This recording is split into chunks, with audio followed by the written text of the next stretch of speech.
సంవత్సరాల తరబడి ఎన్ని మందులు వాడినా మీ మోకాల నొప్పులు తగ్గట్లేదా? ప్రాణ పెయిన్ క్లినిక్ లో అత్యాధునిక చికిత్స.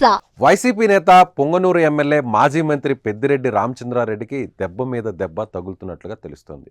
పొంగనూరు మున్సిపాలిటీలో గురువారం ఏకంగా 20 మంది కౌన్సిలర్లు అంటే మున్సిపల్ చైర్మన్ అలీం బాషాతో సహా వైసీపీని వీడారు. వారంతా అధికార తెలుగుదేశం పార్టీలో చేరిపోయారు. దీంతో పొంగనూరులో వైసీపీ ప్రభావం కోల్పోయినట్లు అయింది. వైసీపీ హయాంలో పెద్దిరెడ్డి మంత్రిగా ఉన్నప్పుడు చేసిన పని బయటకు వచ్చింది. ఇప్పుడు విఐపి బ్రేక్ దర్శనంలో ఒకేసారి 54 మందిని శ్రీవారి దర్శనానికి పెద్దిరెడ్డి పంపిన ఘటన ఒక్కసారిగా వెలుగులోకి వచ్చింది. తాను పంపిన వారిని దర్శనానికి అనుమతించాలంటూ ఆయన రాసిన సిఫారసు లేఖ టీడీపీ తన ఎక్స్ ఖాతాలో షేర్ చేసింది. గత ప్రభుత్వం ఉద్దేశపూర్వకంగా తిరుమల పవిత్రతను నాశనం చేయాలని చూసిందని మండిపడింది.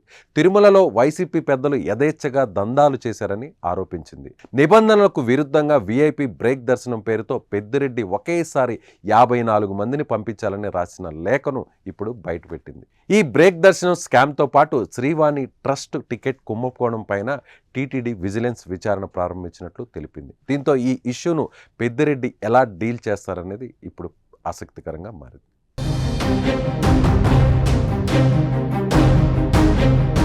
సుమన్ టీవీలో మీ పర్సనల్ అండ్ బిజినెస్ ప్రమోషన్స్ కోసం కింది నెంబర్కి కాంటాక్ట్ చేయండి.